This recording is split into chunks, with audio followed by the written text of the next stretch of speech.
Bom dia, senhoritas e senhoritos. Estamos iniciando a gravação da aula de hoje. Bom, essa é a minha opinião, tá? Essa é uma opinião minha, pessoal, beleza? Certo? Como todas que eu falei até agora, é uma opinião minha, certo? Uma opinião minha. Bom, como eu disse, eu gosto da discussão, eu gosto quando vocês participam e interagem. Eu só acho que vocês têm que tomar cuidado com a informação muito simples. Aprofunda a leitura, estude. Não ouça e leia só o que você gosta, o que você acha que é certo. Ouça outros, para você poder fazer a comparação, para você ter a opinião diversa. Ouça outros, leia outros. Lê só o que eu gosto, só o que eu concordo, a chance de eu identificar falhas no meu pensamento ela está reduzida a zero. Então, leia outros, ouça outros, discuta, faça perguntas. É assim que você constrói um conhecimento.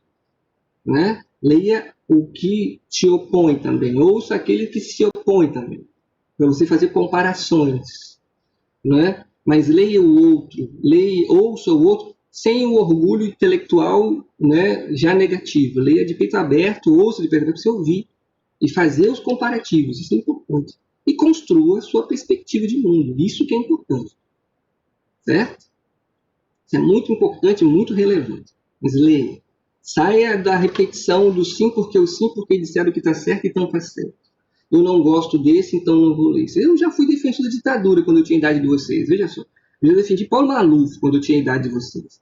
Eu estava saindo da ditadura, a referência de mundo que se tinha, que se dizia para nós, o mundo correto era aquele mundo capitalista defendido pela ditadura, pelos militares. Veja só, eu defendi Paulo Maluf na primeira eleição indireta do Brasil. Li, ouvi oposições, li outras questões distintas. Hoje minha forma de pensar o mundo é completamente diferente. Eu acredito muito nisso, na discussão, nessa provocação. Mas a gente tem que ter peito aberto para ouvir, discutir, contrapor, certo? Beleza.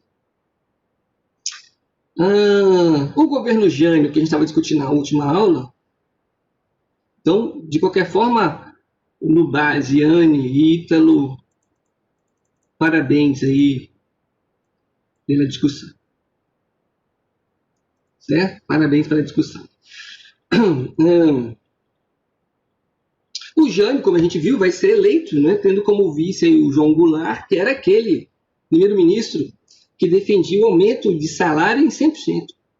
Vimos aí que o Jânio Quadros, dentro desse contexto de Brasil, de Guerra Fria, onde o Brasil está alinhado aos Estados Unidos, o Jânio Quadros assume com o discurso de combatente da corrupção, né, a propaganda dele, varrendo toda a corrupção para fora do Brasil, varre, vassourinha na propaganda dele que se apresentava, né, de combater a corrupção, um discurso bem populista no sentido da forma a qual ele se apresentava para a população, né? Ele tentava fazer com que o povo se visse nele, né? Eu falei para vocês que era comum o Jânio acabar um comício e encostar do lado, dentro da visão das pessoas que estavam ali, enquanto alguém, um outro candidato a qualquer coisa, fazia o seu discurso, você podia ver o Jânio sentado numa cadeira comendo um pão com qualquer coisa e um copo de refresco. Né? Isso fazia com que as pessoas se identificassem nele. Isso é muito importante no processo. É só você olhar os discursos de alguns indivíduos na hora de fazer campanha. Ele tenta ser o mais próximo possível do eleitor que ele espera alcançar. Né? Ou né, ele vai tentar ser visto como alguém igual ou alguém que aquele indivíduo quer se tornar. Né, com o modelo a ser alcançado. Beleza?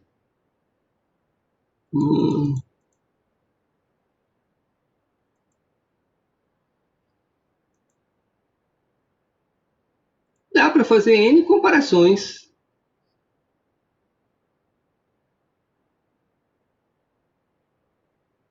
Dá para fazer N comparações. Né? Foi o que vocês na última aula. É por isso que no processo político, as pessoas, dentro da situação normal, né, os candidatos vão na perifa, né, os candidatos entram na casa das pessoas, tomam um cafezinho, come o que tem que comer, abraça, beija, faz o que tem que fazer. Ele precisa estar ali no meio, que as pessoas precisam se identificar com ele. Precisam ver que ele é um cara legal. Precisam ver que ele é um cara legal. Isso faz parte. alguns discursos, né, o presidente atual, dentro do momento que a gente vivia de denúncia em relação ao partido que estava no poder, né, a onda era falar mal do PT, a onda era falar mal do partido, uma hora falar mal da esquerda. Então, falar que é metralhar a esquerda, que o comunista tem que morrer, etc, etc, etc, etc, por uma população que estava sendo bombardeada com denúncias de corrupção envolvendo o PT, isso era positivo. Isso atrai o eleitorado indignado com as denúncias de corrupção. Então, você procura falar o que as pessoas querem ouvir. Né? Você vê, o presidente come pastel na feira. Eu também, então, tá vendo? Ele é igual a gente. Isso pertence ao discurso, isso pertence ao processo político. Aí eu volto lá no que a Anne diz: votar é muito difícil, porque você vê pessoas se apegando a indivíduo A, B ou C por causa de uma fala às vezes simples. Eu tive uma vizinha que votou no Collor de Mello na época porque ela achava ele bonito. Vou votar no Collor porque ele é o mais bonito. Você acha que isso não existe hoje? Vou votar no fulano porque ele é mais bonito? Vou votar no ciclano porque ele tem pós-doc em qualquer coisa? Porque ele é formado na universidade de tal? Porque ele é doutor? Porque ele é médico? Porque ele é advogado? Porque ele é engenheiro? Ou seja, a pessoa não é nada disso, mas é o que ela espera ser um dia, ou pretende aquilo para o filho dela. Ela vai buscando essas referências que se perdem no meio do objetivo real, que é qual é a proposta e a viabilidade de aplicação dessa proposta. Né? Importante perceber isso. Okay? Um alvo dos políticos hoje, por exemplo, são os gamers. Existem estudos sobre isso já. Né? Os gamers sendo vistos como alvo do discurso político. Né? Olha a quantidade de influência que tem por aí, cagando regra. Desculpa, saiu um cagando aqui na gravação. Né? Vão baixar o preço do PlayStation. Você tem aí o Felipe Neto dando opinião, induzindo seus seguidores a votar aqui ou ali, nesse ou naquele. Olha quantos indivíduos desse tipo estão sendo relevantes no processo eleitoral. É muito louco isso, né? Até porque ele dá, assim, eu estou falando dos dois, gamers e youtubers, né? Até porque esses indivíduos, eles dão para essa juventude, para essa massa, e não são todos, é claro, o produto pronto, é só engolir. Eles são donos de uma verdade que as pessoas seguem, eles falam que isso é isso, e as pessoas engolem aquilo, porque está certo, ou está errado. Aí vem aquela discussão da formação. Tinha que ter mais debate. Para ter debate tem que ter leitura. E estudar o conhecimento, ele demanda esforço, ele demanda sacrifício, ele demanda suor. O conhecimento demanda isso, o conhecimento exige isso. Fora isso, que você tem um fast food meia boca. Né? Esse outro fast food. Beleza? Podemos seguir? Pode ser de outra sala. Beleza? E aí você vê que o Jânio, dentro desse contexto de Guerra Fria, o Jânio vai ter uma postura aonde ele vai tentar se juntar àquela perspectiva de terceira via, de não se aliar nem a um lado, nem a outro. Né? E aí ele vai buscar a aproximação com a União Soviética. Como assim o Brasil, aliado aos Estados Unidos, se aproxima da União Soviética? O objetivo é ele estabelecer relações comerciais também com a União Soviética, o que vai levantar os cabelos daquele grupo conservador no Brasil. Ele é do grupo conservador no Brasil. Se você olhar para a América, o que está acontecendo na América na década de 60? A Revolução Russa. Você tem na América, você tem um país que aderiu ao socialismo via revolução armada, liderada pelo Fidel Castro, né, com seu braço direito lá, o Ernesto Che Guevara. Cuba, socialista. Então você tem agora, década de 60, dentro da América, uma ameaça real aos interesses norte-americanos. E se Cuba contagia outros países, ou se outros países identificam em Cuba um exemplo a ser seguido? Você precisa sufocar essa ameaça cubana, de qualquer jeito. Né? E o Jânio, na contramão dessa perspectiva conservadora, o que ele faz? Ele condecora, né? O Che Guevara vem do Brasil, durante o governo do Jânio, e ele condecora o Che Guevara com a Ordem do Rio Grande do Sul, a mais alta a comenda dada pelo presidente da República ao indivíduo.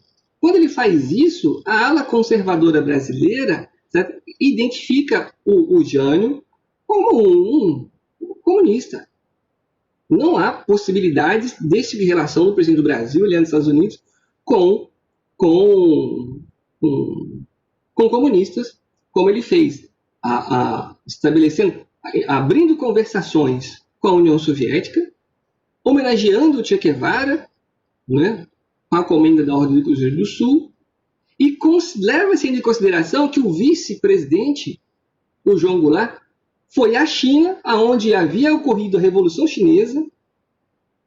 A China se estabelecia como uma referência comunista na Ásia, porque você só tinha referência comunista na Europa, União Soviética. Agora você tem na Ásia, com a Segunda Guerra Mundial, a China, e você tem agora na América, Cuba. A ala conservadora no Brasil vê com muita apreensão essa aproximação do governo brasileiro com essa vertente socialista comunista. Okay? Críticas não faltarão. Está aqui, ó. Críticas à atitude do presidente foram muito intensas, principalmente pelo seu mais importante aliado, a UDN, tradicional defensora dos interesses norte-americanos. Eu já disse para vocês que a UDN representa tudo que não presta dentro da perspectiva conservadora tradicional. Ele representa os interesses da elite agrária, latifundiária. Certo? É o que a UDN representa. Ela representa os interesses do capital estrangeiro no Brasil. Lembra? A nossa produção agrícola, ela depende dos interesses estrangeiros. A gente produz para vender. Se a gente produzisse para abastecer o mercado interno, a gente não estava importando arroz e feijão. Né? Então, a nossa produção agrícola, apesar de bater recordes, todo ano ela bate recorde, né? Ela continua segurando a nossa economia em determinado grau, né? Ela ainda está voltada para o interesse estrangeiro. Ela está voltando ao mercado de exportação. Okay? Você vê como é que isso está relacionado ao nosso processo histórico-político. O Jânio Quadros ele vai renunciar em que contexto? Vamos ver aqui o que o texto nos apresenta. Se a oposição dos grupos conservadores às últimas medidas de Jânio era intensa, a não aceitação do vice-presidente também era, já vista que ele está na China, como disse para vocês. Vão ser apresentadas cartas de renúncia, né, de proposta de renúncia ao presidente. Ele tenta uma estratégia. Como é que o Jânio pensa? O Jânio vai pensar na perspectiva de ameaçar o Congresso, de colocar o Congresso contra a parede.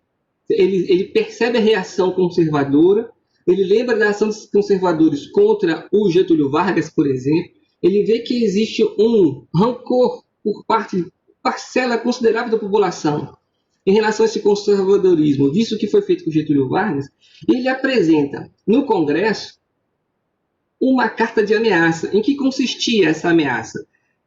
Ou vocês me dão autonomia, plenos poderes para desenvolver uma política em relação ao Brasil, ou renuncio.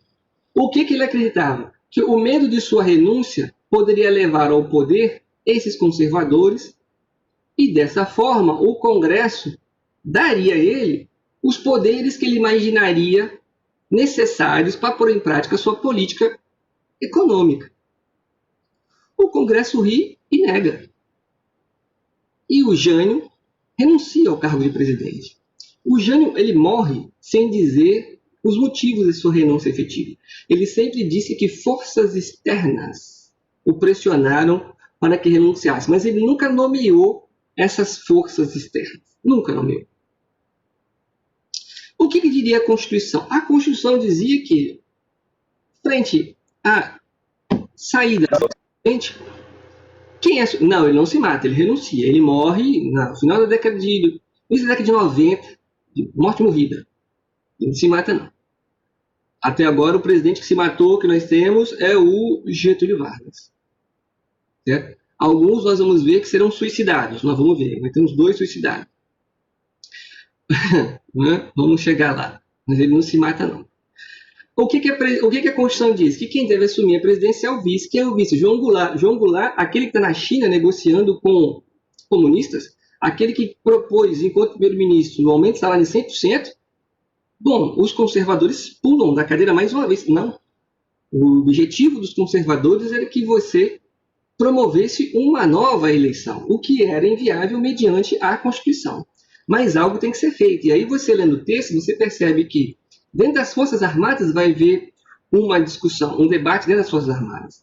O Marechal Teixeira Lott publica uma nota apoiando a posse do vice-presidente, o homem das Forças Armadas. O ministro do Exército, Odílio Denis, decreta a prisão do vice-presidente. Por que você vai prender o vice-presidente? Qual o motivo da prisão? Qual o crime cometido pelo vice-presidente para que ele seja preso? Não existe crime. Percebe? Então você tem um racha dentro das próprias Forças Armadas. Uns defendendo a manutenção da Constituição e outros defendendo a retirada, o impedimento do João Goulart em assumir a presidência. Eis que, em meio a esse impasse, surge um deputado. Aqui o deputado Plínio Salgado. Lembra do Plínio Salgado? O Plínio Salgado ganha destaque. Veja, o povo brasileiro elegeu um representante do fascismo como seu representante. Plínio Salgado, aquele defensor do integralismo, que queria assumir o Ministério da Educação, mas tomou uma ripada do Getúlio Vargas, ficou magoadinho, se afasta, se opõe a Getúlio Vargas, vai ser um dos opositores de Getúlio Vargas, e pós a era Getúlio Vargas, nas eleições que tem subsequentes, se candidata a deputado e um fascista declarado, autêntico, é eleito deputado. Isso é velho também na nossa história, né? Isso é velho também. Defender racismo, violência, pertence ao discurso político nacional e ganha eleição. Ele propõe a implementação de um regime parlamentarista no Brasil. Observa que é a segunda vez que o regime parlamentarista vai ser proposto no Brasil e vai ser aplicado. Vai ser aplicado no Brasil o governo parlamentarista. Qual é o objetivo do parlamentarismo nesse momento? Bom, se você implementar o parlamentarismo, o vice-presidente assume a presidência, o João Goulart se torna presidente do Brasil, mas sem poder, porque quem decide é o primeiro-ministro é o representante da Assembleia, né? É o representante do Congresso. Quem seria o representante do Congresso a assumir o cargo de primeiro-ministro com a responsabilidade de conduzir o Brasil? Tancredo Neves, que na década de 80 vai ser eleito o primeiro presidente pela via indireta no Brasil, avô do Aécio Neves. Não sei se vocês viram, caiu um avião aí com o filho de um ex-senador do PSDB, tinha 300 quilos de pó no avião. Né? Mas ninguém falou o nome do ex-senador do PSDB até agora. Já imaginou se fosse da periferia? Repetindo então, Samuel. Para solucionar o impasse, o que o Plínio Salgado, o deputado, propõe? Que no Brasil fosse implementado um sistema parlamentarista. No parlamentarismo, o presidente, João Goulart, não tem força para decidir. Quem toma as decisões é o primeiro-ministro, no caso, o presidente, um deputado escolhido pelo Congresso Nacional, o primeiro-ministro. E isso ocorre no Brasil. Você vai ter a implementação, então, de um sistema parlamentarista com o objetivo de boicotar o João Goulart. O primeiro-ministro escolhido, né, a ser primeiro-ministro, vai ser Tancredo Neves. Beleza? Qual foi a primeira vez que nós falamos em parlamentarismo no Brasil? Em que outro momento nós falamos em parlamentarismo no Brasil? Esperando ninguém se manifestar aí. Não, nós já estamos na República. Essa é a segunda vez. Qual foi a primeira vez que nós falamos em parlamentarismo no Brasil? Tem que dominar isso. O Brasil vive a sua segunda experiência parlamentarista. A primeira foi qual? O parlamentarismo às avessas, implementado pelo Dom Pedro II. O parlamentarismo, isso aí, Bruno, o parlamentarismo às avessas. É importante dominar isso. O Brasil viveu duas experiências parlamentaristas, que de parlamentarismo mesmo, né, o parlamentarismo às avessas não tinha nada de parlamentarismo, né, porque era o imperador que decidia quem era o primeiro-ministro, de acordo com o interesse dele. E agora nós temos a implementação de um parlamentarismo com o objetivo de boicotar o presidente, né, que deveria assumir, né, o João Goulart, haja vista a renúncia do Jânio. Importante perceber esses dois momentos de tentativa de implementação, tentativa não, né, de implementação do modelo parlamentarista no Brasil. Ok? Qual foi a dúvida, Luiz, que você botou um ponto de interrogação? Escreve aí o que você não entendeu, por favor, para a gente discutir. Tá? Ah, tá, beleza. Respondi, beleza. Como vai se dar esse movimento parlamentarista no Brasil, no governo Dilma? Tá aí, ó. O governo parlamentarista, ele não agrada ninguém porque ele estava mal explicado, ninguém sabia como lidar com isso. Faltava clareza no que deveria ser feito. A gente vai responder ao presidente ou ao gabinete? Ou ao primeiro-ministro? Aqui a gente responde. Não havia entendimento de como funcionaria esse momento parlamentarista no Brasil.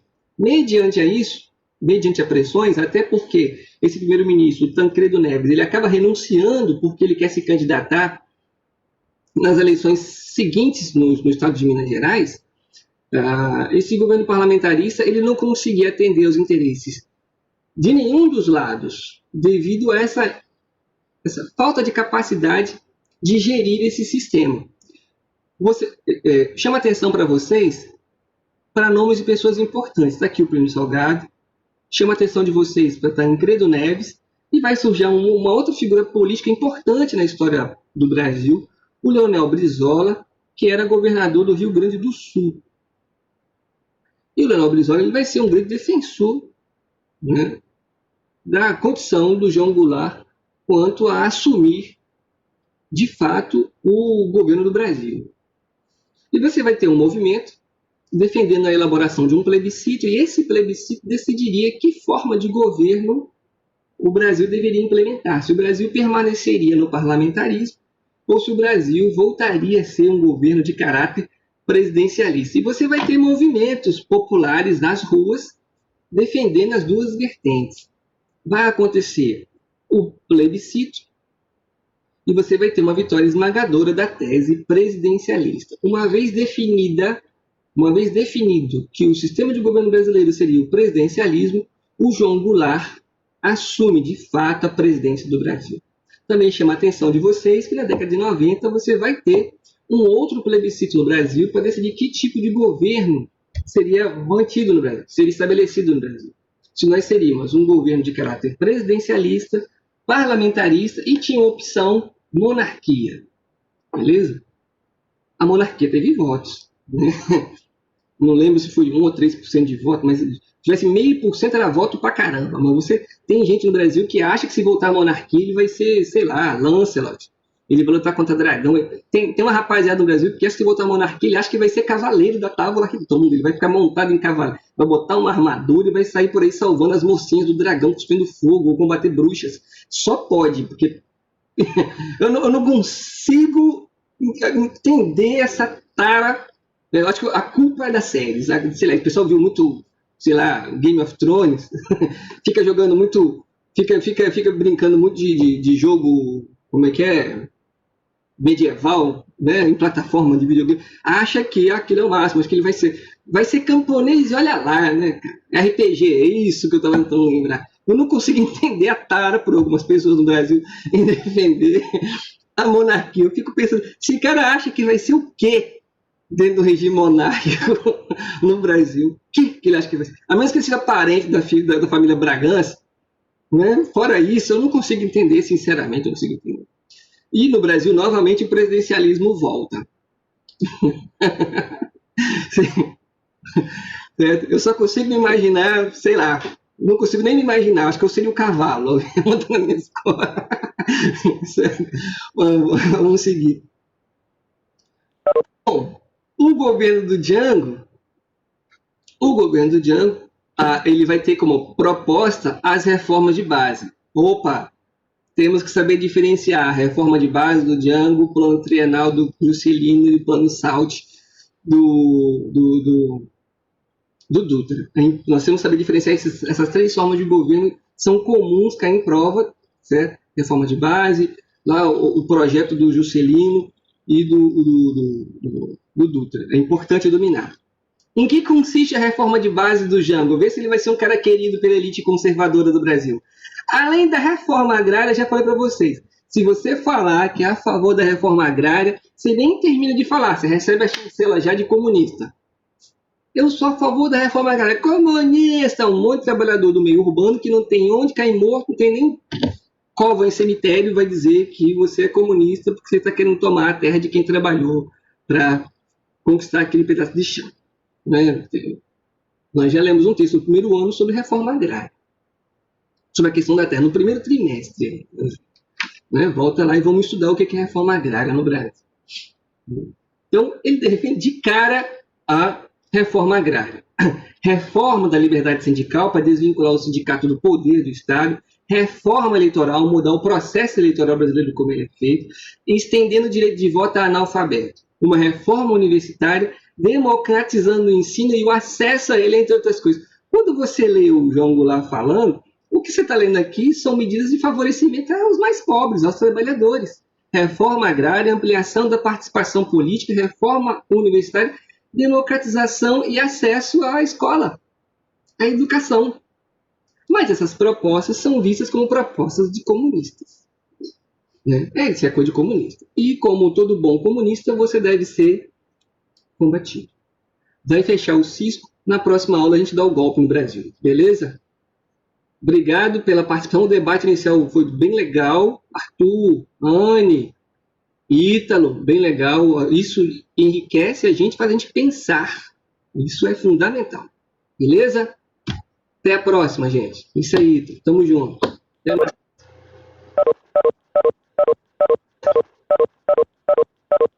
Até o próximo golpe, é ótimo.